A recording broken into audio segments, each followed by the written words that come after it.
प्यारे बच्चों, देखते हैं एक्सरसाइज 10.2 का क्वेश्चन नंबर 6। और क्वेश्चन नंबर 6 है हमारे पास, एक बिंदु ए से जो एक वृत्त के केंद्र से 5 सेंटीमीटर दूरी पर है, यानी कोई बिंदु ए है जो केंद्र से 5 सेंटीमीटर दूरी पर है। वृत्त पर स्पर्श रेखा की लंबाई 4 सेंटीमीटर है। वृत्त पर जो स्पर्श रेखा की लंबाई है वो 4 सेंटीमीटर है। वृत्त की त्रिज्या ज्ञात कीजिए। तो हमें क्या करना है, वृत्त की त्रिज्या ज्ञात करनी है। तो बिल्कुल सिंपल सा क्वेश्चन है। अब देखो, हम यहाँ पे वृत्त का केंद्र मान लेते हैं। ये हमारे पास वृत्त का केंद्र O हो जाएगा। वृत्त का केंद्र ले लेते हैं हम O, और एक बिंदु A से जो वृत्त के केंद्र से, मान लो यहाँ पे बिंदु A है, A बिंदु है जो वृत्त के केंद्र से कितनी दूरी पर है, 5 सेंटीमीटर की दूरी पर है। तो ये हमारे पास 5 सेंटीमीटर है। और क्या है, वृत्त पर स्पर्श रेखा, ए से स्पर्श रेखा, ये हमारे पास वृत्त पे स्पर्श रेखा है। तो ये हमारे पास स्पर्श बिंदु हो जाता है। तो इसको स्पर्श बिंदु को हम अगर P मान ले तो वृत्त पर स्पर्श रेखा की लंबाई 4 सेंटीमीटर है, यानी कि ये हमारे पास 4 सेंटीमीटर है। इसका मतलब हमारे पास दे रखा है कि OA ये 5 सेंटीमीटर है और AP ये 4 सेंटीमीटर है। तो क्या करना है, वृत्त की त्रिज्या ज्ञात करनी है। तो वृत्त की हम त्रिज्या ज्ञात करनी है। तो हम देखो, स्पर्श बिंदु से हम केंद्र को मिला देते हैं, तो ये त्रिज्या होगी। यानी कि हमें क्या करना है, OP इसका मान ज्ञात करना है। OP का मान ज्ञात करना है। तो OP वृत्त की त्रिज्या है। अब प्यारे बच्चे देखो, AP स्पर्श रेखा है, P स्पर्श बिंदु है। स्पर्श बिंदु से जाने वाली त्रिज्या स्पर्श रेखा पर लंब होती है, यानी कि ये हमारे पास समकोण है, यानी कि समकोण त्रिभुज है हमारे पास। समकोण त्रिभुज APO में पाइथागोरस थ्योरम से समकोण के सामने कर्ण, यानी कि कर्ण का वर्ग किसके बराबर होगा, बाकी दो भुजाओं के वर्गों के बराबर होगा। यानी कि हम क्या कह सकते हैं कि AP का वर्ग प्लस OP का वर्ग, OP का वर्ग किसके बराबर होगा, OA के या OA या AO के वर्ग के। तो OA के वर्ग के, यानी कि हमारे पास, अब देखो AP हमारे पास कितनी है, 4 का वर्ग। OP हमें निकालना है, और OA हमारे पास 5 सेंटीमीटर है, यानी कि ये 5 का वर्ग हो जाएगा। यहां से 4 का वर्ग हमारे पास हो जाएगा 16, और ये OP का वर्ग हो जाएगा, और 5 का वर्ग 25 हो जाएगा। तो OP का वर्ग हो जाएगा 25 माइनस 16।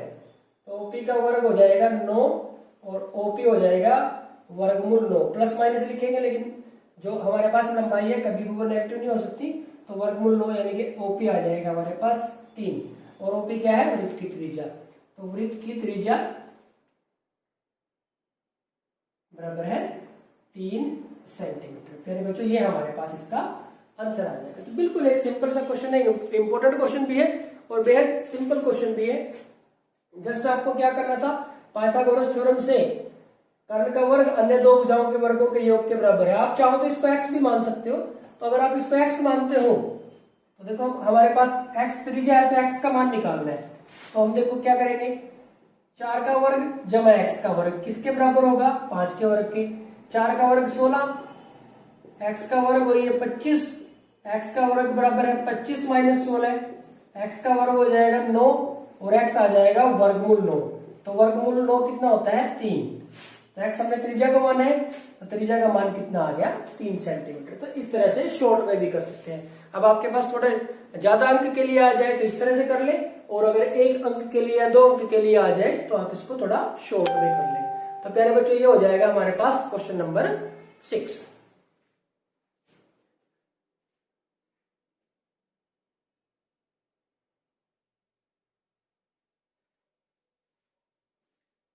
प्यारे बच्चों, देखते हैं क्वेश्चन नंबर 7। और क्वेश्चन नंबर 7 में कहा गया है, 2 सकेंद्रीय वृत्त।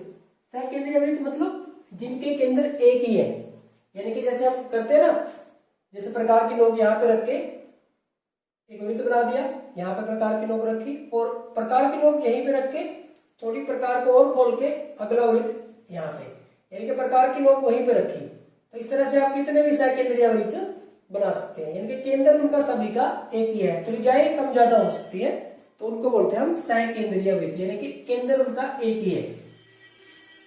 तो यहाँ पे दो सकेंद्रीय वृत्तों की त्रिज्याएं 5 सेंटीमीटर और 3 सेंटीमीटर है, यानी कि जो बड़ा वृत्त है उसकी त्रिज्या 5 सेंटीमीटर है और छोटा वृत्त है उसकी त्रिज्या 3 सेंटीमीटर है।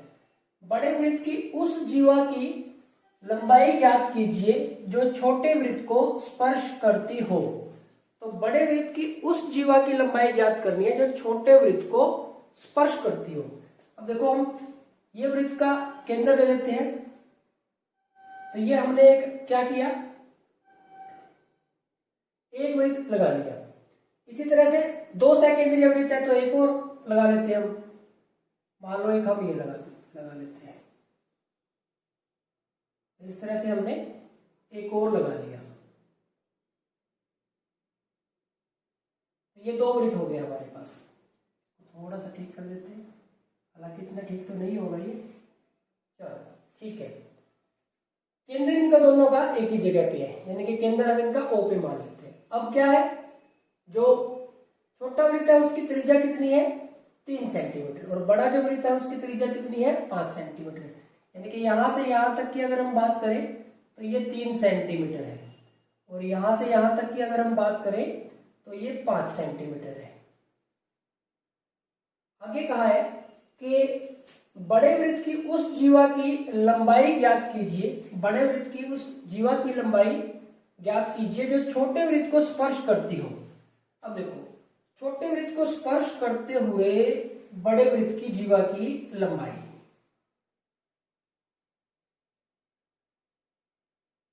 दोबारा से समझते हैं। उसने कहा है कि बड़े वृत्त की उस जीवा की लंबाई ज्ञात करो जो छोटे वृत्त को स्पर्श करती हो,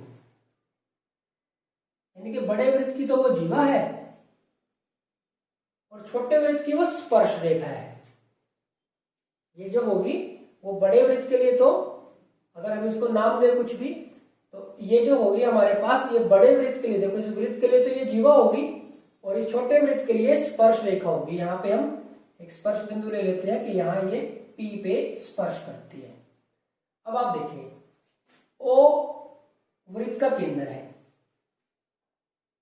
O वृत्त का केंद्र है तो P स्पर्श बिंदु है, तो O से लेके P तक ये हमारे पास त्रिज्या होगी।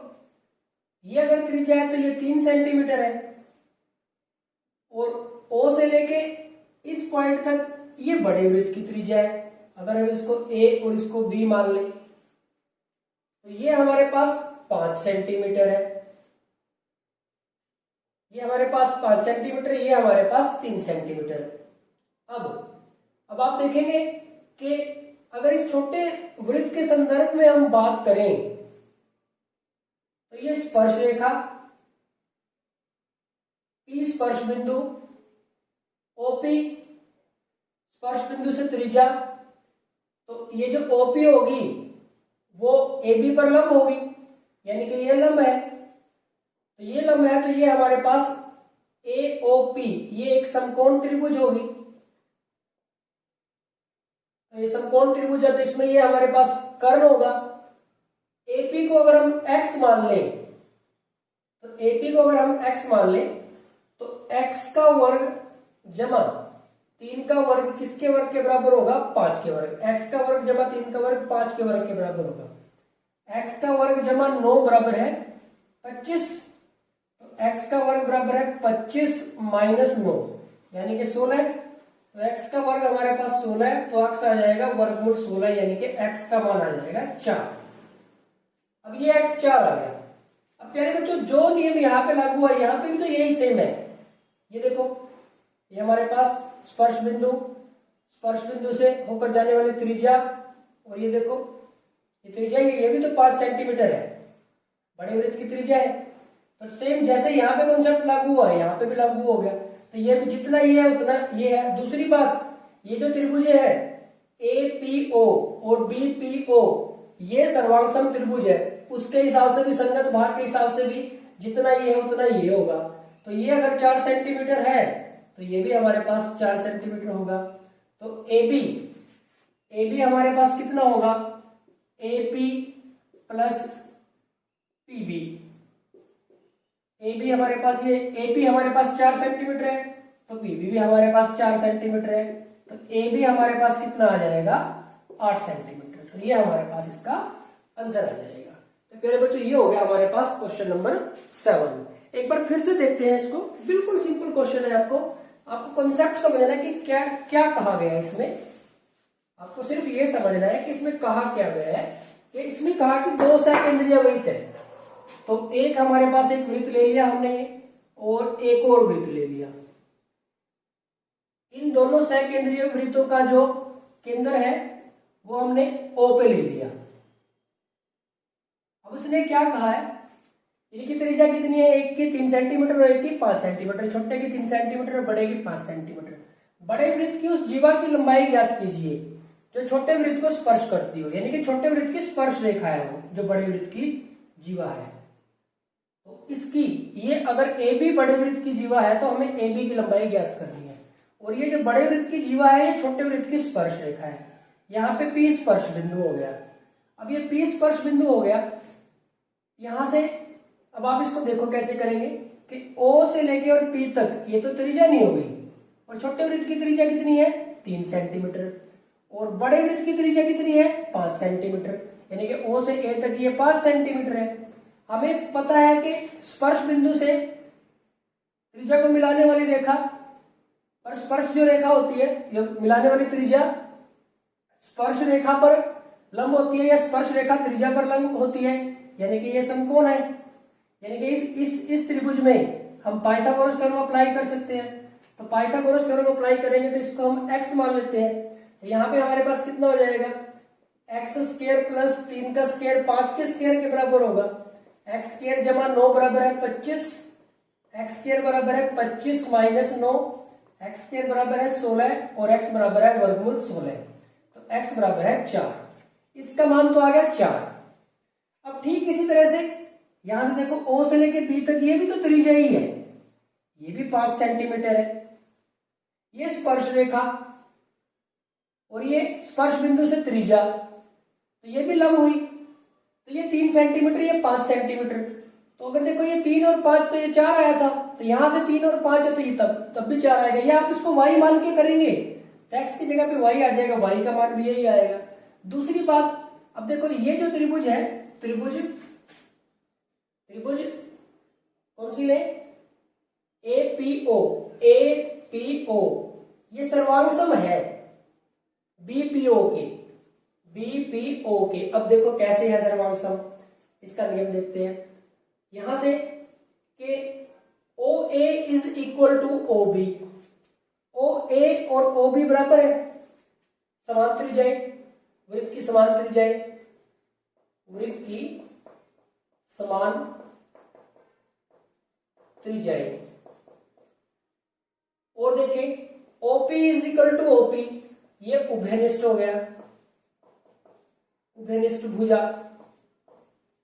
और कोण APO बराबर है कोण BPO, समकोण दोनों हमारे पास 90 डिग्री के। कौन से नियम के हिसाब से, हमारे पास स्पर्श रेखा है AB और स्पर्श बिंदु से जाने वाली त्रिज्या पर स्पर्श रेखा लंब होती है, यानी कि ये भी 90 डिग्री का और ये भी 90 डिग्री का है। तो यहाँ पे हमारे पास क्या क्या हो गया, समकोण हो गया, कर्ण हो गया और एक भुजा हो गया। तो RHS, समकोण, कर्ण और भुजा, सर्वांग समता नियम के अनुसार। ये हमारे पास त्रिभुजें कैसी होगी, सर्वांगसम होगी, तो इनके संगत भाग बराबर होंगे, यानी कि AP और BP ये आपस में बराबर होंगे। अब AP हमने x मान रखा है, वो निकाल रखा है 4, तो ये भी हमारे पास 4 होगा। अब 4 सेंटीमीटर ये हो गया और 4 सेंटीमीटर ये हो गया। हमें जीवा की लंबाई निकालनी थी AB किसके बराबर है, AP plus PB, AP plus PB कह लो या BP कह लो, तो 4 सेंटीमीटर और 4 सेंटीमीटर कितना आ जाएगा, 8 सेंटीमीटर आ जाएगा। तो ये हमारे पास इसका आंसर आ जाएगा। प्यारे बच्चों, अगर आपके कॉन्सेप्ट क्लियर है तो आप एक क्वेश्चन को कई तरीके से कर सकते हो। तो यहां पे हमारा कंप्लीट हो जाता है क्वेश्चन नंबर 7।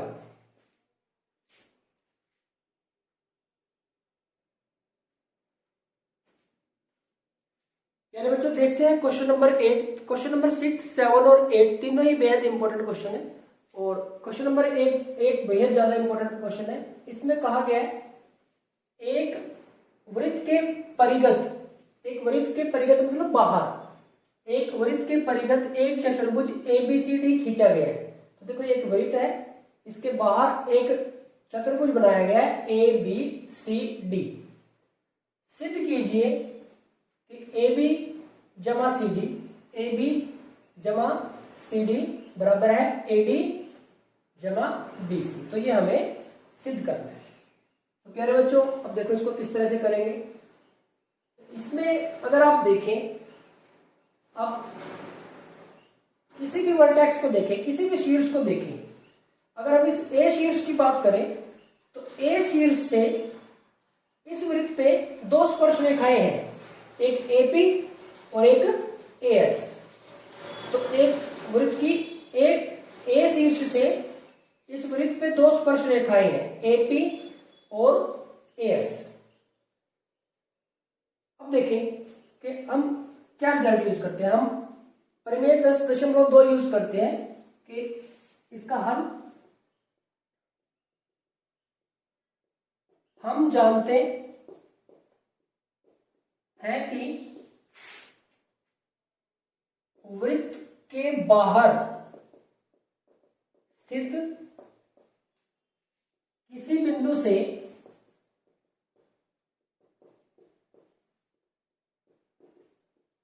खींची गई स्पर्श रेखाओं की लंबाइयां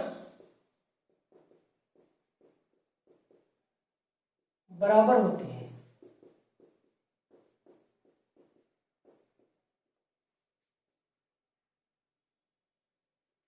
इसलिए अब आप देखें कि AP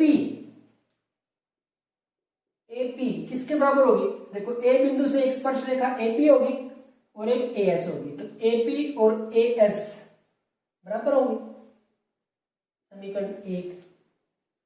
इसी प्रकार अब आप देखो हमें AB चाहिए। AP तो आ गया, इसका दूसरा पार्ट AB कैसे बनेगा, जब इसमें PB या BP जुड़े।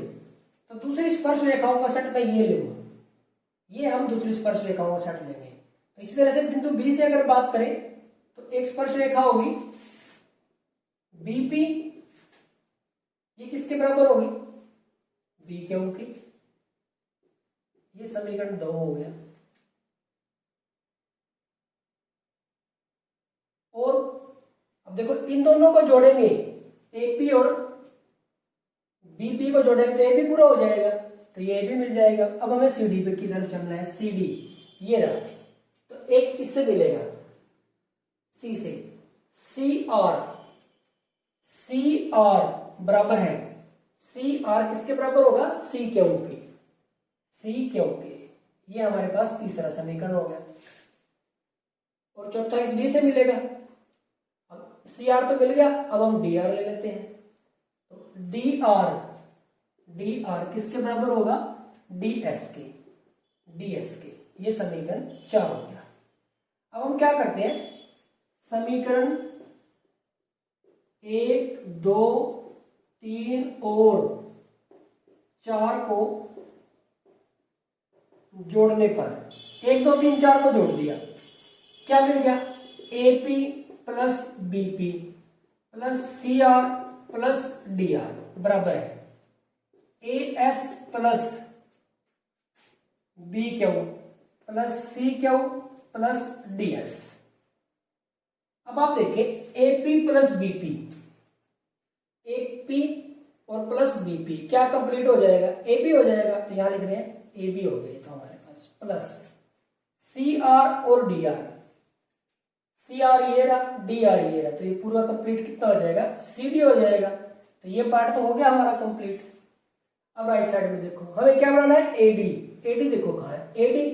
एडी के दो पार्ट है, एक तो एएस है और एक डीएस है। तो ये रहा एएस और ये डीएस, इनको इकट्ठा कर लेते हैं, एएस प्लस डीएस, डीएस इनको एक जगह ले दिया, प्लस दूसरा क्या चाहिए, बीसी। बीसी के दो पार्ट है, बी क्यू और सी क्यू, बी क्यू और सी क्यू, इनको लिख दिया B Q plus C Q. अब यहां पे देखो A B plus C D, A S plus D S, A S और डी एस क्या कंप्लीट हो गया, ए डी, और यहाँ पे बी क्यू और सी क्यू, बी क्यू और सी क्यू, ये क्या बन गया, बी सी। तो ये हमारे पास इसका आंसर आ गया। आप चाहे तो बता सकते हैं कि यहाँ पे जब हमने यूज किया कि AP, because AP plus BP ये किसके बराबर है, ए बी के बराबर है। इसी प्रकार जो हमारा C R plus D R है वो सी डी के बराबर है। यहाँ पे A S plus D S ये किसके बराबर है, ए डी के बराबर है। और हमारे पास B Q plus C Q ये बी सी के बराबर है। तो ये हमने यूज कर लिया और ये हमारा रिजल्ट आ गया, हैंस प्रूव, ये सॉल्व हो गया, प्रूव हो गया। प्यारे बच्चों बेहद मजेदार क्वेश्चन है। सिर्फ एक ही बात यूज हो रही है कि वृत्त से बाहर स्थित किसी भी बिंदु से खींची गई स्पर्श रेखाओं की लंबाई बराबर होती है। अब ये स्पर्श रेखा इसके बराबर, ये इसके बराबर, ये इसके बराबर और ये इसके बराबर है। अब हमें इसको सिर्फ एडजस्ट करना है। अब देखो हमारे पास एपी है, बीपी है, ए से लिया तो एपी और एएस, बी से लिया तो बीपी और बी क्यू, सी से लिया तो सी आर और सी क्यू, डी से लिया तो डी आर और डी एस, ये लिख दिए हमने। अब देखो आप हमें प्लस किस तरह से करना है, जैसे एपी और बीपी को प्लस करेंगे तो एपी और बीपी को प्लस करेंगे तभी तो एपी बनेगा। अब देखो आप एपी और एस आपने बराबर लिखा तो इस पॉइंट के लिए ऐसे मत कर देना कि बी क्यू और बी एस, पहले सॉरी बी क्यू और बीपी मत लिखना, बीपी और बी क्यू को बराबर लिखना, क्योंकि इसको अगर आपने उल्टा करके लिख दिया तो इन दोनों को प्लस करोगे तो बनेगी नहीं, सेटिंग नहीं बनेगी। तो इस वजह से हमने पहले ही थोड़ा सा ध्यान रख लेना है कि इसका और इसका प्लस करने से हमें ए बी मिलेगा। तो एक ये इसके बराबर, ये वाले इसके बराबर, ठीक इसी तरह से इसका और इसका प्लस करने से हमें सी डी मिलेगा। तो ये वाली इसके बराबर और ये वाली इसके बराबर, और उनको ऐड कर देंगे और अलग अलग कर लेंगे तो हमारे पास आंसर आ जाएगा। तो प्यारे बच्चों ये हो गया हमारे पास क्वेश्चन नंबर 8।